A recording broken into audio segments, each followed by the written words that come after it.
예, 복음 집회 마지막 시간인데요. 오늘 이 시간에 아직 해결되지 못한 분이 있다면은 분명하게 해결되는 그런 시간이 되기를 바랍니다.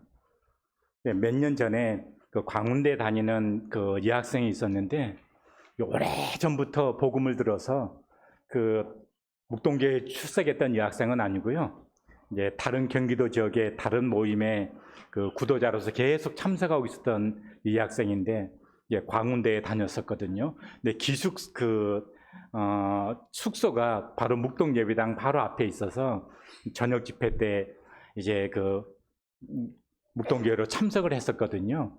그래서 그 여학생하고 이제 계속적으로 뭐 1, 2년 이상 계속 일주일에 한 번씩 만나서 복음교제를 했어요.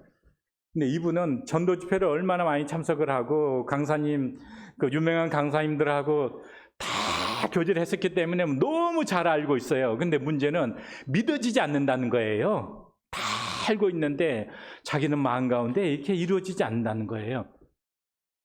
감사도 안 되고. 그래서 제가 그랬어요. 야, 너 진짜 형편 어려울 때 100만 원 그냥 아무 조건 없이 나한테 딱 도와주게 되면은 너 고맙겠어? 안 고맙겠어? 그랬더니 고맙겠대요. 그러면은 고맙다고 얘기를 해야 돼? 안 해야 돼? 가만히 있더라고요. 너 100만 원 그냥 받았는데도 고맙다고 말 안 하면 너 사람도 아니야. 그런데 하물며 너를 위해서 그 고난을 받아주시고 십자가의 그 길을 가주신 그 예수님을 네가 알고 있으면서 감사 안 한다고 하는 것은 너 사람도 아닌 거야. 네 마음이 대체 어떻길래 그것을 네가 알면서 감사 안 한다는 것이 네가 사람이냐 그랬어요. 제가. 하도 본교제 많이 했기 때문에 아주 강하게도 교제했습니다. 이 학생하고. 눈물을 쭉 흘리는데 그래도 잘 해결이 안 되나 봐요. 그런데 결국 다 얘기할 수는 없고요. 결국 이제 그 직장 거주도로 내려가서 거기서 직장을 잡았는데 어느 날 집에 과일이 한 박스 도착을 했어요. 누가 과일을 보냈나 해가지고 봤더니 그 학생이었던 거예요. 구원받고 지금 믿음 안에서 결혼해서 거제 모임에서 잘 생활하고 있습니다. 자매가 이 방송 보지 말아야 되는데 오늘 혹시 우리들 가운데서도 복음 많이 들었는데 해결 안 되신 분들이 계실 것 같아요. 마지막 시간에는 좀 그런 분들을 생각하면서 말씀을 좀 나눠보고 싶습니다.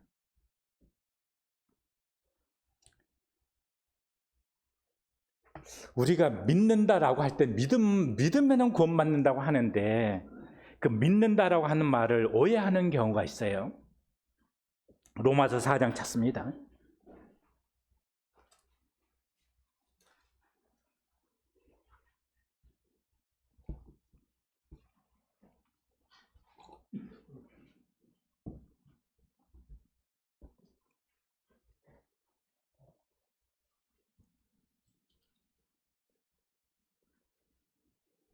(3절로) (5절까지) 읽겠습니다. 성경이 무엇을 말하느냐? 아브라함이 하나님을 믿음에 그것이 그에게 의로 여겨진 바 되었느니라. 일하는 자에게는 그 삭시 은혜로 여겨지지 아니하고 보수로 여겨지거니와 이를 아니할지라도 경건치 아니한 자를 의롭다 하신 이를 믿는 자에게는 그의 믿음을 의로 여기시나니. 자, 로마서의 그 의라고 하는 단어가 굉장히 중요한 단어입니다. 그 로마서에서 의를 말하고 있을 때 이제 법적인 용어이기는 하지만 하나님께서 의로 여겨주신다. 하나님께서 뭘 의로 여겨주시느냐?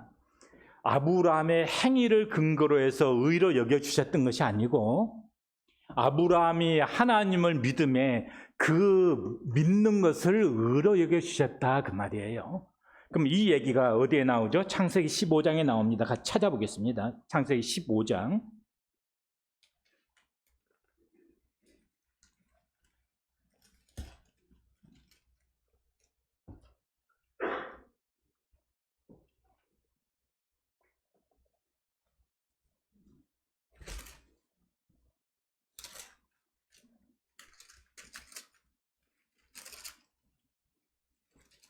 네, 다 찾으셨습니까?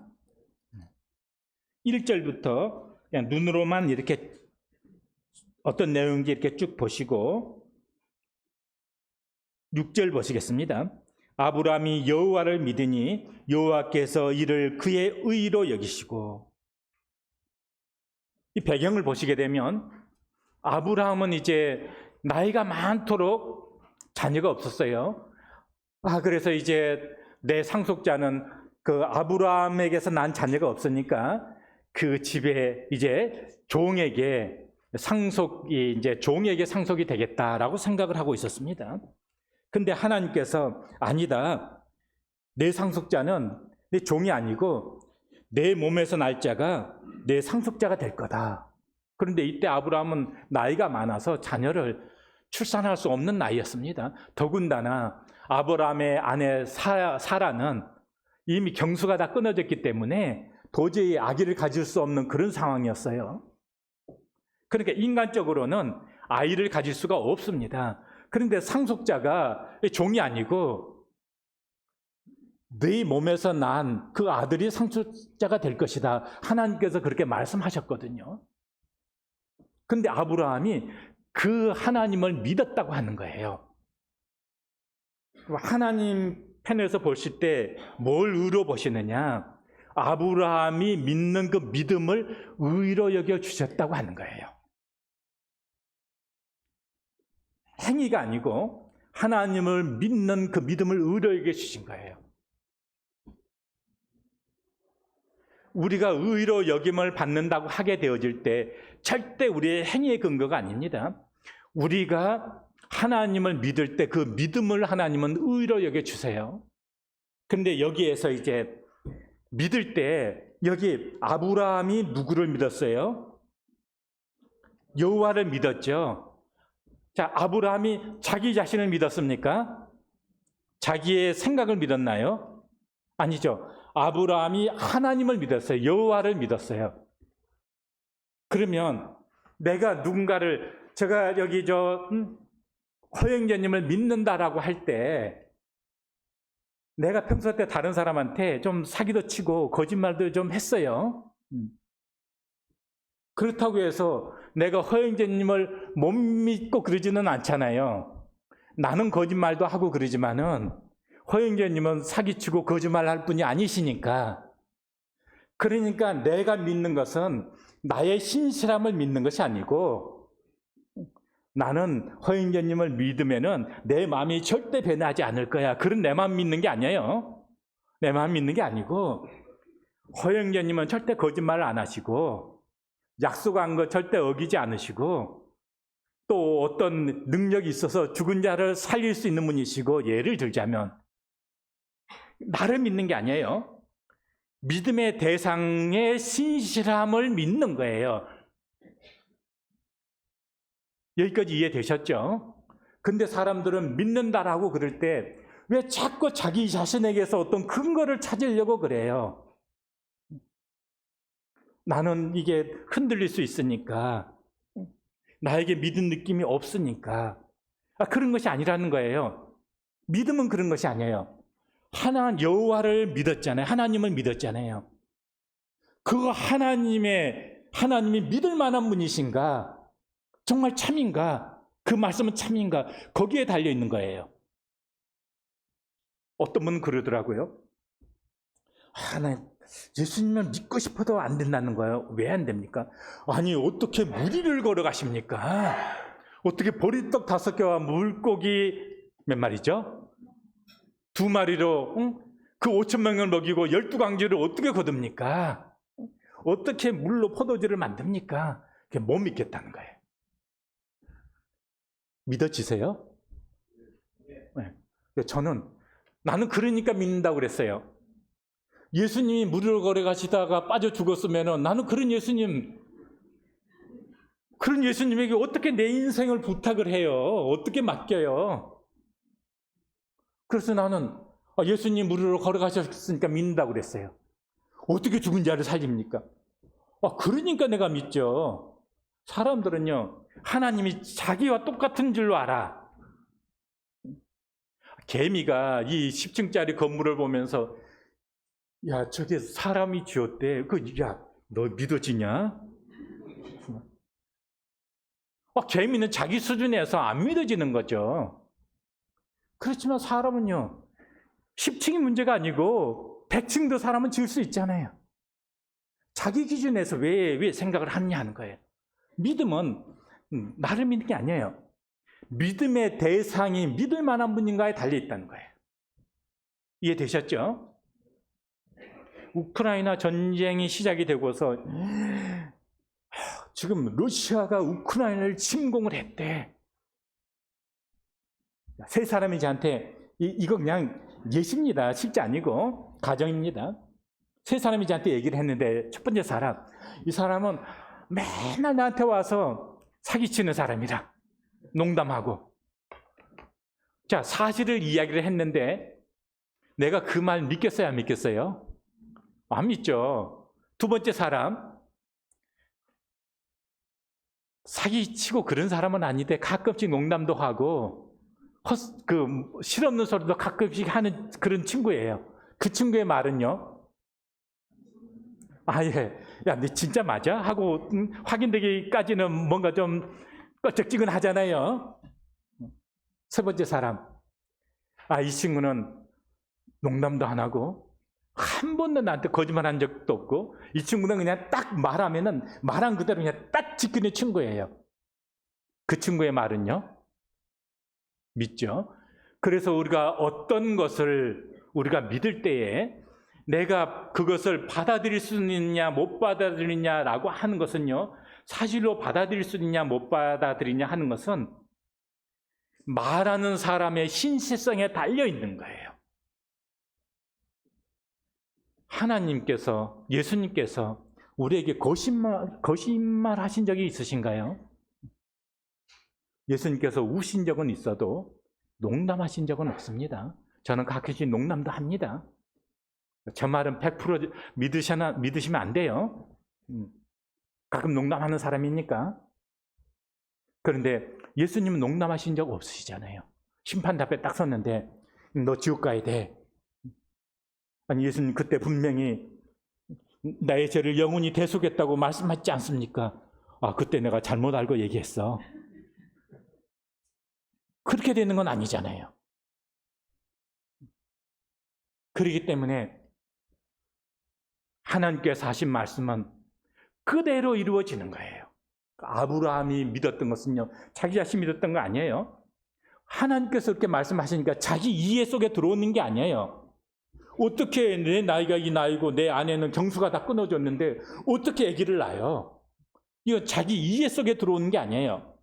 이해되어지는 문제가 아니에요. 믿음은 내가 다 이해되어져야 믿는 것 아니에요. 나는 할 수 없지만은 그분은 죽은 자를 살릴 수 있는 분이시기 때문에, 그분은 말씀하시면 그대로 이루어지는 능력이 있는 분이시기 때문에, 그래서 그것을 믿는 거예요. 아브라함이 이삭을 드릴 때 아브라함이 많이 괴로웠을 것 같아요? 아니었을 것 같아요? 이삭을 바치라 그래서 번제를 드리라고 그랬을 때 어떻게 생각하세요? 인간적으로 많이 고통스러웠고 그럴 수 있었겠다 생각은 해요. 히브리서 11장 한번 찾아보겠습니다.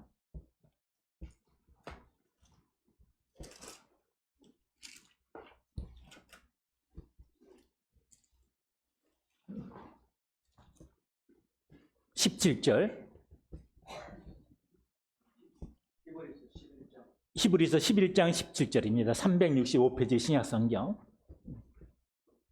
아브라함은 시험을 받을 때 믿음으로 이삭을 드렸으니 그는 약속을 받은 자로 돼 그 외아들을 드렸느니라. 그에게 이미 말씀하시기를 내 자손이라 칭할 자는 이삭으로 말미암으리라 하셨으니 그가 하나님이 능히 이삭을 죽은 자 가운데서 다시 살리실지로 생각한지라. 비유컨대 그를 죽은 자 가운데서 도로 받은 것이니라. 이게 무슨 얘기냐 하면은요, 하나님께서 아브라함에게 내 아들 이삭을 번제로 드리라 그런 거예요. 그럼 여기서 엄청난 모순이 생겨요. 어떤 모순이 생기냐면은요, 내 자손이라 칭할 자는 내 몸에서 난 자다. 그렇게 해가지고 이삭을 딱 줬어요. 그런데 이번에는 하나님이 그 이삭을 번제로 드리라는 거예요. 번제로는 그냥 죽지 않고 드리는 게 아니잖아요. 번제로 드리라는 거예요. 이만큼 모순되는 게 어디 있어요? 내 자손 예칭할 때는 이삭으로 말미암아 했는데 그 아들을 번제로 드리라고 하니까. 근데 아브라함이 어떻게 생각했냐면요, 하나님은 말씀하신 대로 이루시는 분이시다. 나의 신실함이 아니고 나의 믿음의 대상 그분의 신실함이에요. 내가 이해로 믿는 게 아니에요. 그분의 신실함을 근거로 믿는 거예요. 내 이해를 통해 믿는 게 아니에요. 그래서 아브라함이 이렇게 생각을 했어요. 하나님은 신실한 분이시니까 내가 내 아들 이삭을 번제로 드리면 하나님의 말씀이 이루어지려면 어떻게 해야 이루어져요? 하나님이 다시 이삭을 살려야만이 하나님의 말씀이 이루어지니까 나는 그냥 이삭을 번제로 드리면 되는 거예요. 그럼 하나님은 그분의 말씀을 이루시기 위해서 이삭을 하나님 다시 살려주실 거 아니냐. 그래서 번제로 드렸던 거예요. 히브리서 11장이 그 얘기하고 있는 거잖아요. 그래서 믿을 때 절대 내가 다 이해가 안 되니까 나는 못 믿겠다가 아니에요. 내가 지금 믿으려고 하는 그분이 진짜 믿을 만한 분인가? 거기에 근거해서 내가 믿는다고 하는 거예요.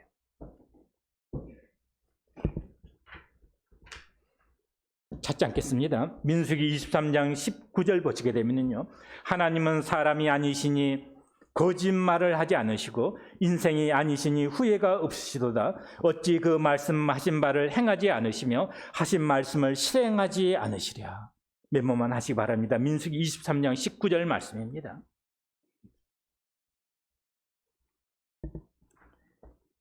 두 번째로 질문 하나 드리겠습니다. 예수님은 누구를 위해 돌아가셨죠? 나를 위해서. 지난주에 제가 그거 강조드렸죠.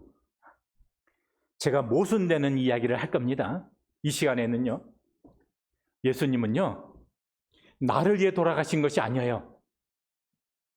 드디어 이제 강사님이 시간이 좀 지나니까 좀 어지러운가 보다. 이따 다시 수정하겠지만 예수님은 나를 위해 돌아가신 것이 아니에요. 출애굽기 12장 찾겠습니다.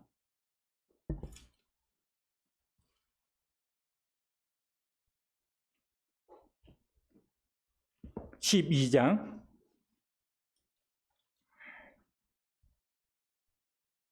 여러분들이 읽으실 때는 그냥 1절부터 쭉 읽으시면 좋겠습니다.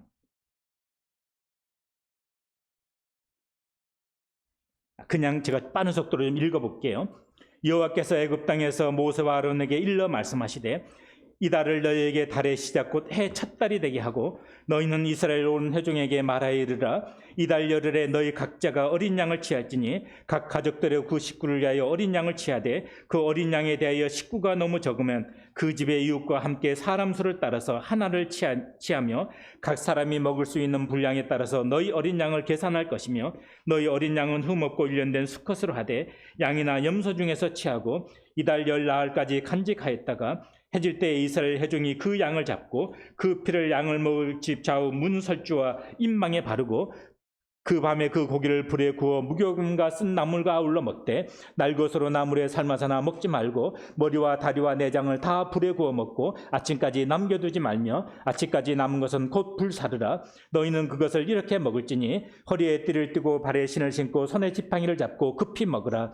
이것이 여호와의 유월절이니라. 내가 그 밤에 애굽 땅에 두루 다니며 사람이나 짐승을 막론하고 애굽 땅에 있는 모든 처음 난 것을 다 치고 애굽의 모든 신을 내가 심판하리라. 나는 여호와라. 내가 애굽 땅을 칠 때 그 피가 너희의 사는 집에 있어서 너희를 위하여 표적이 될지라. 내가 피를 볼 때 너희를 넘어가리니 재앙이 너희에게 내려 멸하지 아니하리라.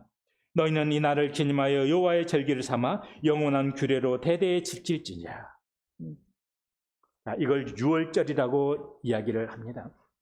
6월 달에 있는 절기다가 아니고 넘어갔다 그런 뜻입니다. 자, 이 배경이 뭐냐면요, 이스라엘 백성들이 애굽 땅에서 종살이하고 있었어요. 노예처럼 살고 있었어요. 하나님께서 이제 그 백성을 약속의 땅으로 불러가려고 하는데 애굽 왕이 보내주지를 않아요. 그래서 이제 그 모세를 통해서 하나님께서 그 애굽 땅에 이제 재앙이 이제 내리게 되어집니다. 그래서 그 맨 마지막 재앙이 이제 애굽 땅에 있는 뭐 가축에 처음 난 거, 사람의 처음 난 거, 왕의 아들로부터 해서 그냥 미천한 사람의 처음 난 것까지 첫 아들은 다 죽게 되어진 거예요. 그런데 이제 피할 길을 하나님께서 예비해 주셨습니다. 그 피할 길이 뭐냐면은 이제 양을 잡아서 그 피를 문 좌우 설주와 임방에 바르게 되어지면 이제 심판자가 다니는 그 밤에 그 피를 보면서 넘어가겠다, 이렇게 말씀을 하시고 있습니다. 내용이 지금 이제 그 내용입니다. 제가 질문 하나 드리겠습니다. 그 피는 안쪽에, 집 안쪽에 발라졌을까요? 바깥쪽에 발라졌을까요?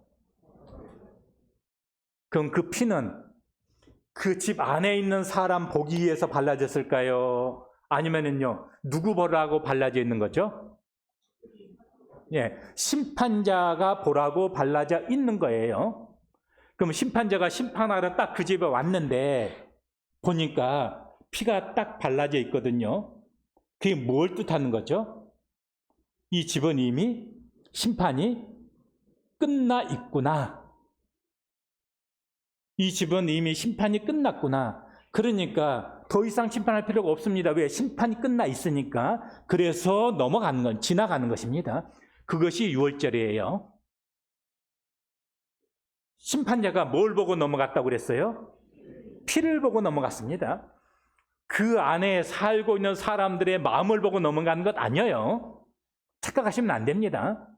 그 집에 살고 있는 가족들이 두려워하고 뭐 이런 것 보고서 그냥 들어가서 확 심판하고 이런 것 아니에요. 피를 보고 넘어간 것입니다. 그런데 세 가정이 있다고 해보겠습니다. 한 가정, 피를 안 발라뒀어요. 그리고 뭐 심판이 있겠어. 그런 가정이 있습니다. 그 집에 죽음이 임해요, 임하지 않아요? 임해요. 두 번째 가정, 피를 발라뒀습니다. 기뻐하고 이제 이 지긋지긋한 노예생활 끝났구나, 이제 출발하는구나 하고 기뻐하는 가정이 있어요. 자, 안전합니까? 안전하지 않습니까? 근데 세 번째 가정이 문제라. 피를 발라두기는 했는데 불안해. 왠지 혹시나 심판자가 우리 집에 그냥 장자 이렇게 무슨 일 당하면 어떡하지? 상당히 불안해. 그 집은요, 안전할까요? 문제 생길까요? 아니, 지금 걱정하고 있는데요. 왜 그래요? 심판자가 보는 것은 그 집안에 있는 사람들의 마음을 보는 것이 아니고요, 피를 보고서 넘어간 것입니다. 그 피는요, 심판자를 만족시킨 피입니다. 예수님께서 십자가에서 흘리신 피는 누구를 위해서 흘려졌을까요? 아니라고 그랬어요. 심판자를 위해서, 우리 죄를 심판하실 분이 누구죠? 하나님이세요. 하나님에게는 두 가지 속성이 있습니다. 공의의 속성이 있어요. 죄인은 반드시 심판해야만 되는 것이 하나님의 속성이에요. 거룩하신 하나님이시기 때문에. 재판장이 재판석에 딱 앉아 있는데 피고 보니까 잘 아는 친구야. 내 아들의 친구야. 그래서 재판장이 내 아들의 친구니까, 자네 무죄. 의로운 재판장입니까? 불의한 재판장입니까? 아니, 사랑하는 내 아들 친구인데 무죄했는데 왜 불의한 재판장이에요? 아니죠. 재판장은요, 법에 따라서, 죄에 따라서 선고를 내리는 것이 그게 재판장이잖아요. 거룩하신 하나님은요, 죄인에 대해서 죄다 말씀하시고 심판받아야 된다고 말씀하시고 형벌을 내리신 분이 그게 거룩하신 하나님이세요. 두 번째로, 다음에 공판기일이 됐는데 재판기록 보니까 그 사이에 이 친구가 10억 원 남의 돈 빌려가지고 해가지고 그냥 사기치고 해가지고 안 갚고 그랬는데, 그 다음 공판기일 보니까 이미 다 갚아져 있어. 재판장이 피고에게 이제 자네 자유. 불의한 재판장이에요? 의로운 재판장이에요? 의로운 재판장이죠. 이미 갚아져 있으니까. 죄는요, 죄값이 갚아진 죄가 있고 죄값이 안 갚아진 죄가 있어. 똑같이 둘이 저 나쁜 짓을 해가지고 이제 죄를 지었는데, 한 친구는 이제 그 형벌을 받았어. 그럼 경찰관 딱 마주칩니다. 도망가요? 안 도망가요? 안 도망가요. 옛날에 죄 지은 것은 똑같은데, 근데 그 죄값이 안 갚아진 친구는요, 경찰관 보면은요, 잡히면은 이제 어떻게 되니까 다르죠. 죄를 지은 것은 똑같지만은 그 죄값이 지불된 죄가 있고 지불이 안 된 죄가 있습니다. 그러면 예수님께서 십자가에서 흘리신 그 보배로운 피는 나를 만족시키기 위해서 흘려진 게 아니고요, 심판자의 공의를 만족시키기 위해서 흘려진 피예요. 왜냐하면 하나님은 죄인을 심판하셔야만 하시기 때문에 그게 하나님의 공의입니다. 예수님 십자가에서 그 죽음을 죽으실 때, 피 흘려 돌아가실 때, 그 피는요, 죄인을 심판하셔야만 되는 하나님의 공의를 만족시키셨어요. 아버지, 저들의 죄를 용서해 주십시오. 저들이 하는 일을 하지 못합니다. 왜?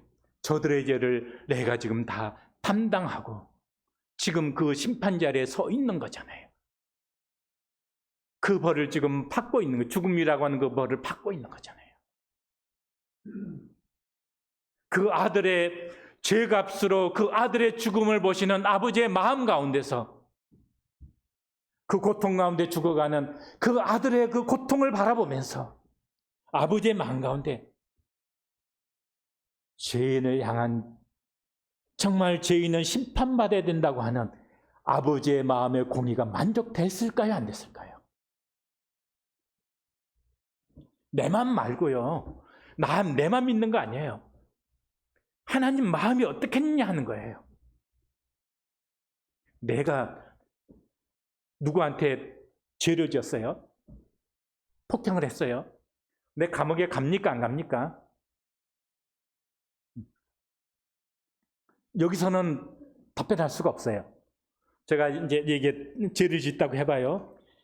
막 쌍욕을 지금 했어요. 못 들었겠지만. 그건 죄를 지었죠. 그럼 내가 감옥에 가고 안 가고는 나에게 달려 있을까요? 아니에요. 나를 심판하실 상대 쪽에 달려 있는 거예요. 상대의 마음이 풀리면은 내가 심판을 안 받을 거고, 상대의 마음이 풀리지 않으면은 내가 고발당해서 나는 심판을 받게 될 것이라고요. 용서했다고 말해줘 보세요. 네. 예. 나는 이제 용서됐어요? 안 됐어요? 아니, 어떻게 용서됐다고 어떻게 얘기를 해요? 내가 용서된 느낌이 있으니까? 내가 어디 가서 착한 일 많이 했으니까? 아니잖아요. 내가 용서됐다는 근거가 뭐예요? 고발할 수 있는 권리가 있는 이분이 나 용서했다고 그랬거든요. 그럼 된 거지. 왜 내 안에서 자꾸 내가 용서됐을까 안 됐을까 왜 내 안에서 찾아요? 내 마음에서 왜 찾냐 하는 거예요. 내가 용서되고 안 되고는 내 마음 안에서 찾는 게 아니에요.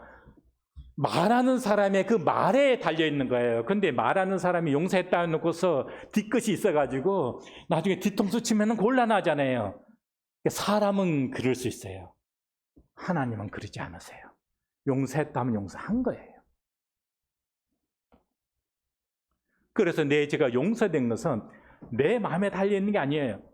내가 보니까 지금 웃고 계시는 거 보니까 참 고발은 안 할 것 같아. 내가 좀 안심이 됐어. 근데 저분이 막 인상 쓰는 모습을 봤어요. 야, 저분 저렇게 인상 쓰는 분이시네.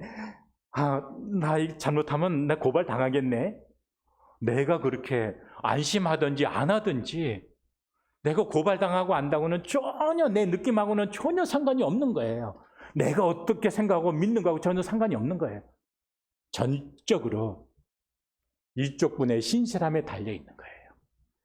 내가 하나님을 믿는다고 할 때 하나님은 어떤 분이신가? 아브라함이 그 하나님을 믿은 거예요. 말씀하신 대로 내 생각으로는 도저히 이해 안 되는 부분이지만 하나님은 하실 수 있는 분이세요. 그 하나님을 믿은 거예요.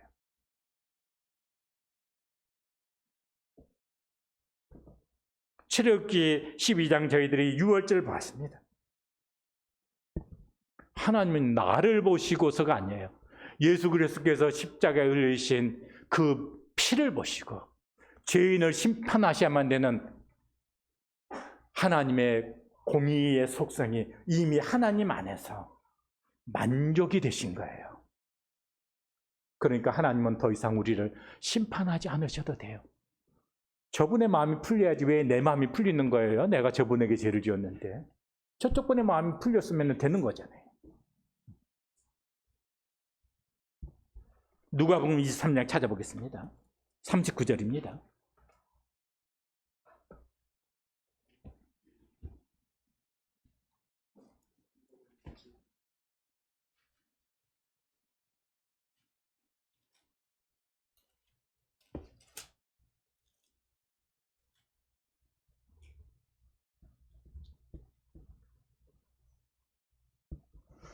달린 행악자 중 하나는 비방하여 이르되 내가 그리스도가 아니냐 너와 우리를 구원하라 하되 하나는 그 사람을 꾸짖어 이르되 내가 동일한 정죄를 받고서도 하나님을 두려워하지 아니하느냐 우리는 우리가 행한 일에 상당한 보응을 받는 것이니 이에 당연하거니와 이 사람의 행한 것은 옳지 않은 것이 없느니라 하고 이르되 예수여 당신의 나라에 임할 때에 나를 기억하소서 하니 예수께서 이르시되 내가 진실로 진실로 내게 이르노니 오늘 내가 나와 함께 낙원에 있으리라 하시니라.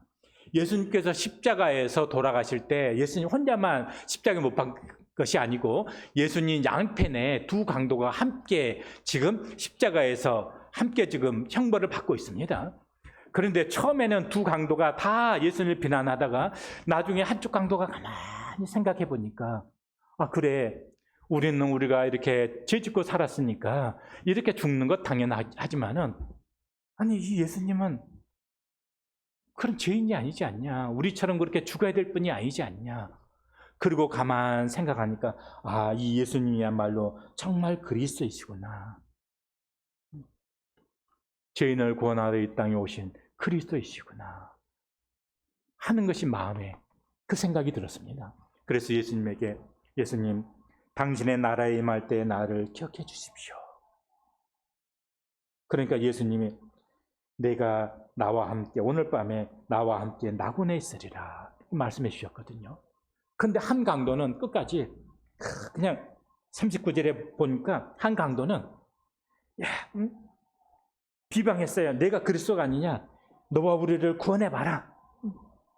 너도 내려와 보고 우리도 그냥 짠 살려봐라. 비방하면서 두 강도 중에 한 비방하면서 끝까지 회개치 않았던 이 강도요. 낙원에 천국에 갑니까? 못 갑니까? 못 가죠. 그런데 다른 강도 자 천국에 갑니까? 못 갑니까? 천국에 못 간다. 간다. 근데 손 안 드신 분은 뭐예요? 모르겠다예요? 중간은 없습니다. 가면 가고 안 가면 안 가는 거예요. 내가 구원을 받았나 못 받았나 중간 없어요. 받으면 받은 거고 안 받으면 안 받은 것입니다. 그런데 여기 한편의 강도 내가 오늘 나와 함께 낙원에 있으리라 이렇게 말씀을 받았던 이 강도 구원받았다고 여러분들이 그렇게 자신 있게 얘기하는 근거가 뭐예요? 예수님 그렇게 말씀하셨으니까. 강도가 나는 이제 낙원에 갈 것이다라고 하는 느낌이 있으면은 낙원에 가고, 이 순간에 나는 낙원에 갈 것이다라고 하는 느낌이 조금 미약했어요. 강도가 그 1부터 10까지의 어떤 느낌의 그 강도가 있다면은 그래도 5 이상은 넘어가야지 그래도 내가 낙원에 갈 수 있을 텐데, 그 느낌의 강도가 1밖에 안 돼. 그럼 이 사람 낙원에 갑니까 못 갑니까? 낙원에 간다는 느낌이 1밖에 안 되는데 왜 그래요? 예수님이 그렇게 말씀하셨습니까? 내 죄가 용서되고 안 되고는 내 느낌에 있는 것이 아니고 뭐라고요? 이분이 아까 분명히 용서했다고 여러분 들으셨죠? 여기 증인들 많습니다. 용서한 거 맞죠? 마음 안 변하죠? 저 걱정할 필요가 없죠? 용서된 느낌이 나에게서 찾는 것이 아니고 말씀하신 분이, 그렇게 나를 심판하실 권한이 있는 분이 그렇게 말씀하셨습니다. 그런데 왜, 다시 물어보겠습니다. 여러분, 오늘 밤 죽으면 천국 갈 수 있습니까? 대답 못 하시는 분들은 왜 대답 못 하세요? 강도는 낙원에 간다고 그렇게 대답하셔 놓고서 왜 나는 천국에 간다고 왜 대답을 못 해요? 그러면 강도한테는 예수님이 천국에 대해 약속을 해주시고 나에게는 천국에 대해서 약속을 안 해주셨나요? 그런가요? 요한복음 19장 30절에서 다 이뤘다고 하신 그 말씀이 누구에 대한 말씀일까요? 여러분과 죄에 대한, 다 이룬 것에 대한, 죄값을 다 담당하신 것에 대한 선포잖아요. 그런데 왜 똑같은 분이 말씀하셨는데, 똑같은 십자가에서 말씀하셨는데 왜 강도는 낙원에 간다, 천국에 간다고 대답하면서 왜 나는 천국에 간다고 왜 대답을 못 하시는 거예요? 같은 분이 하신 말씀인데, 같은 자리에서 하신 말씀인데, 혹시 뭐 선별적 믿음 이런 얘기 들어보셨어요? 어떤 사람한테는 이렇게 적용하고 어떤 사람한테는 이렇게 적용하고, 뭐 지난번 뭐 정치인들 싸우면서 뭐 그런 얘기 좀 하시는 것 같더라고요. 아니죠.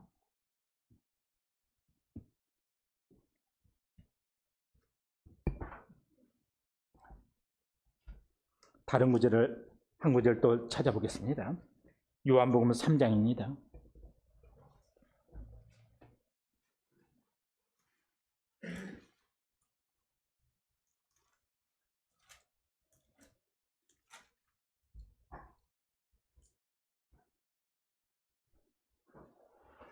14절, 15절, 16절까지 읽겠습니다.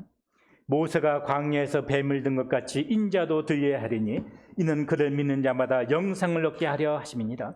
하나님이 세상을 이처럼 사랑하사 독생자를 주셨으니 이는 그를 믿는 자마다 멸망치 않고 영생을 얻게 하려 하심이라. 하나님이 그 아들 세상에 보내신 것은 세상을 심판하려 하심이 아니요 그로 말미암아 세상이 구원을 받게 하려 하심이라. 자, 하나님이 세상을 이처럼 사랑하사 그랬는데 이처럼이 얼마만큼일까요? 네. 얼마만큼이라고 우리가 헤아리기가 좀 어려워요. 그런데 우리가 그 생각해 볼 수 있는 것이 모세가 광야에서 뱀을 든 것 같이 인자도 들려야 하리니, 그 말씀과 연관해서 좀 생각해 볼 수도 있겠다 싶습니다. 그러면 그 장면을 찾아보겠습니다. 민수기 21장.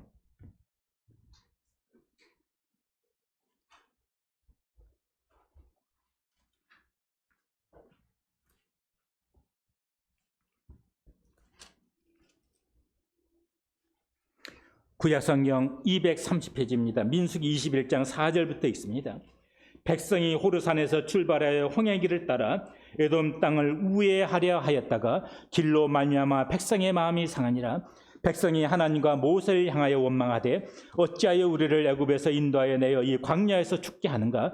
이곳에는 먹을 것도 없고 물도 없도다. 우리 마음이 하찮은 음식을 싫어하노라 하며 여호와께서 불뱀들을 백성 중에 보내어 백성을 물게 하심으로 이스라엘 백성 중에 죽은 자가 많은지라. 백성이 모세에게 이르러 말하되 우리가 여호와와 당신을 향하여 원망함으로 범죄하였사오니 여호와께 기도하여 이 뱀들을 우리에게서 떠나가게 하소서. 모세가 백성을 위하여 기도하며 여호와께서 모세에게 이르시되 불뱀을 만들어 장대 위에 달라 장대 위에 매달으라. 물린 자마다 그것을 보면 살리라.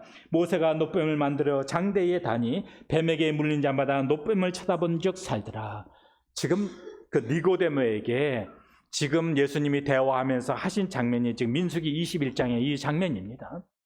이스라엘 백성들이 지금 애굽을 나와서 약속의 땅을 가고 있는데 그 광야 여정 속에서 모세 원망하고 하나님 원망했어요. 왜 우리를 이 애굽에서 인도에 올려서 이렇게 고생시키나. 여기는 뭐 음식도 뭐 배면치 않고 물도 없고 막 길에 뭐 먼지도 나니까 막 마음 상하고.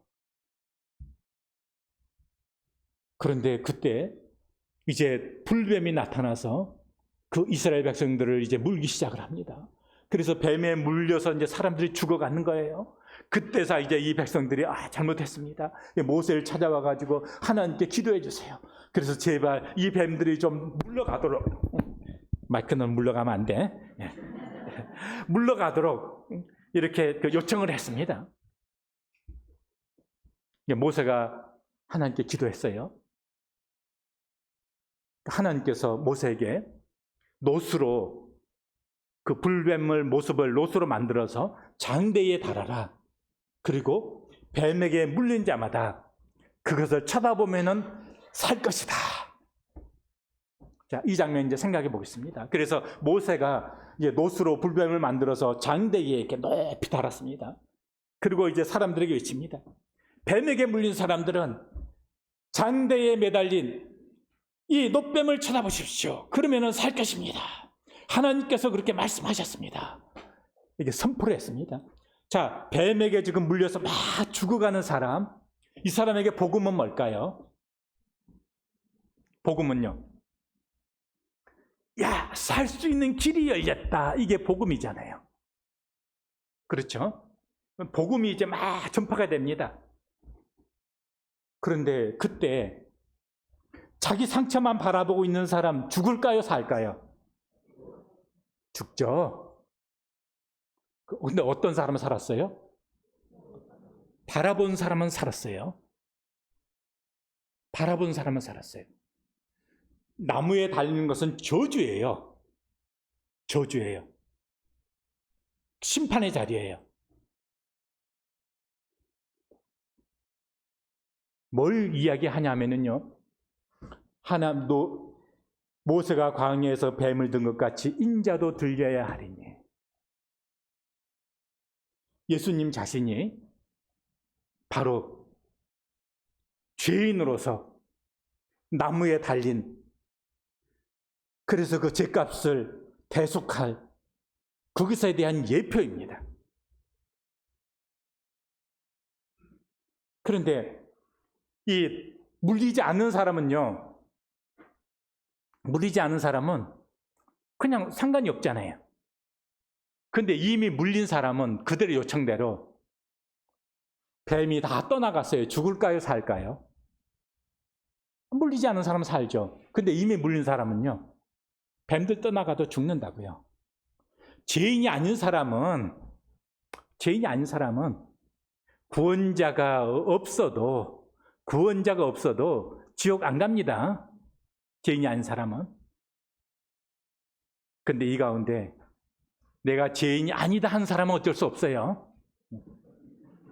근데 내가 양심적으로 내가 죄인이다 하면은요, 불뱀들을 물러간다고 해서 해결되는 건 아니에요.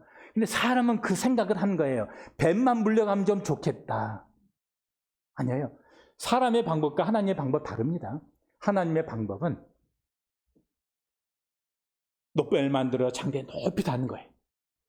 물린 사람이 그것을 쳐다보면서 하는 거예요. 막 뱀에게 물린 사람은 노뱀을 쳐다보십시오. 그러면 삽니다. 막 복음이 증거돼요. 그럴 때 그 복음을 듣고 단순하게 쳐다본 사람은 살았어요. 근데 계속 복음이 전해진 대로 에이 그 뭐 쳐다보면 살겠어. 지금 뭐 얼른 빨리 치료하고 지금 지혈하고 이래야 되지. 그 사람 죽는 거예요. 자, 말씀 마무리하겠습니다. 하나님이 세상을 이처럼 사랑하사 독생자를 주셨습니다. 아니, 하나님이 왜 독생자를 주셔서 왜 그런 방법으로 나를 구원하시지? 이럴 수 있는 분이 있을 것 같아요. 그런데요, 이 사람은 아직 하나님 마음 모르는 거예요. 실제는 아니지만 내 아들이 범죄를 해가지고 감옥에를 가게 생겼다고 해보겠습니다. 다른 사람은 그런 내 아들을 보고서 저 그냥 감옥 가도 쌀 저런 젊은이 어떻게 그런 그따위 짓을 해? 막 살려둬서는 안 돼. 그냥 저런 놈들은 그냥 감옥에서 쳐넣어가지고 그냥 죽도록 그냥 못 나오게 만들어야 돼. 다른 사람은 그럴 거예요. 근데 나는 못 그래. 왜 못 그럴까요? 내 안에 사랑의 속성 때문에. 사랑의 속성 때문에 그럴 수가 없어. 할 수만 있다면 내가 대신 감옥에 가는 한이 있더라도 내 아들 감옥에 안 보내고 싶어. 이게 사랑의 속성이라. 하나님의 공의의 속성은 죄인에게 죽어야 된다고 말하지만 다른 한편으로 하나님의 사랑의 속성은요, 죄인이 지옥 가는 것을 두고 볼 수 없는 것이 하나님의 사랑의 속성이에요. 이건 사랑의 속성은요, 어떻게 말로 설명을 할 수가 없어. 사무실에서 근무하는데 전화가 왔습니다. 자매한테서 전화 왔어요. 형제님, 사랑이 뭐예요? 그러는 거예요. 아니, 뭐, 전후 문맥이 있어야지, 뭐 어떤 의도로 질문하는지 제가 캐치를 하잖아요. 혹시 여기 계신 분 가운데 저의 질문 때문에 마음 상하셨던 분들이 있으면 용서 바랍니다. 어떤 전후 문맥이 있었으면은 전후 문맥을 따라서 잘 답변하면 될 텐데, 전후 문맥도 없이 뜬금없이 어떤 질문하면은 그 의도도 모르고 아주 그냥 난처해지는 경험 하게 되잖아요. 제가 예전에 그런 경험을 했어요. 자매가 전화해가지고 형제님 사랑이 뭐예요? 그래서 대체 이 자매가 나를 사랑한다는 말인가? 그 얘기 하려고 그러나? 이거 아무것도 지금 모르잖아요. 뜬금없이 그러니까. 그래서 나이가 저보다 상당히 좀 어렸습니다. 자매 사랑에 대해서 알고 싶은 거야? 사랑하는 사람이 있다는 거야? 이렇게 물어봤어요. 사랑에 대해서 아는 것하고 사랑하는 사람이 있는 것하고 똑같은 사랑도 그분에게 있어서 느껴지는 것 다릅니다. 제가 스탕달의 연애론을 보면서 연애는 이런 거구나 이렇게 아는 것하고 사랑의 대상이 있어서 연애하는 것하고는 다를 수 있잖아요.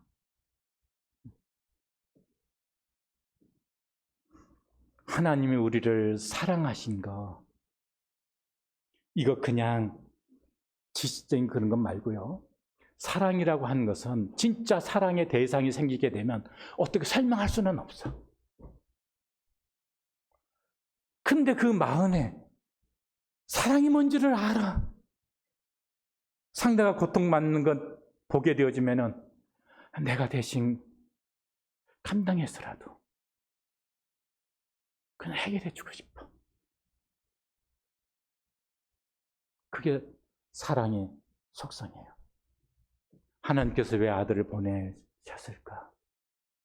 하나님 안에 있는 사랑의 속성 때문에 그분은 어쩔 수가 없는 거예요. 누군가를 사랑해 보세요. 어쩔 수가 없어요. 여기 다 자녀들 키우고 있는 분들 많이 계시지만 그런 거예요. 그걸 꼭 막 이론적으로 이해하려고 하지 마세요. 사랑은 어쩔 수 없는 거예요. 하나님이 우리를 이렇게 사랑하셨기 때문에 하나님이 세상을 이처럼 사랑하사 세상에 있는 여러분과 저를 얼마만큼 사랑했어요? 죄의 대가로서 그 놋뱀이 장대의 저주의 자리에 달려있는 것처럼 예수님이 나를 대신해서 저주의 그 나무에 달리게 하실 만큼 나를 사랑했다는 거예요. 하나님 이처럼 세상을 사랑할 때 그 이처럼이 그의 아들을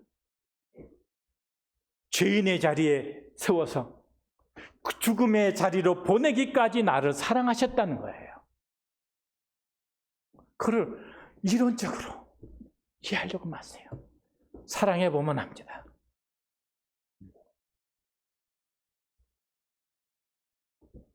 그러면 내가 지금까지 이론적으로 구속에 대해서 이론적으로 혹시 근데 이 시간에 내 마음 말고요. 십자가에서 나를 위해서 죽어주신 그 십자가를 한번 바라봅시다. 거기에 하나님의 사랑이 보이지 않습니까? 거기에 하나님의 사랑이 있지 않아요?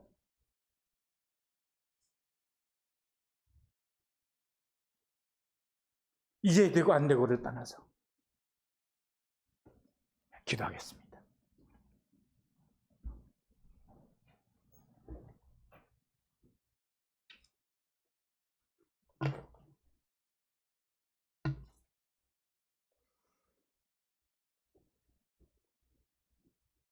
네, 각자 기도하시기 바랍니다. 하나님의 사랑을 제가 그냥 머리로는 알고 있었는데 그 사랑 감사하지 못했습니다. 내 마음 바라보면서 하나님 마음 생각하지 못했습니다. 이 시간에 하나님의 사랑을 생각하면서 이런 나를 위해서 아들을 보내주신 그 사랑에 대해서 감사합니다. 이미 십자가 위에서 내 죄가 다 처리가 되어져 있었군요. 그것이 하나님의 사랑이었군요. 감사합니다. 제가 하나님의 사랑을 받아들입니다. 영접하는 자 곧 그의 이름을 믿는 자에게는 하나님의 자녀가 되는 권세를 주셨습니다. 그의 이름이 뭐죠? 아들을 낳으린 이름을 예수라 하라. 이는 그가 자기 백성을 저희 죄에서 구원할 자이심이라. 하나님의 아들을 통해서 저를 구원해 주신 것을 감사합니다. 이렇게 직접 기도해 보시기 바랍니다. 1분 후에 사회하시는 행님 나오시겠습니다.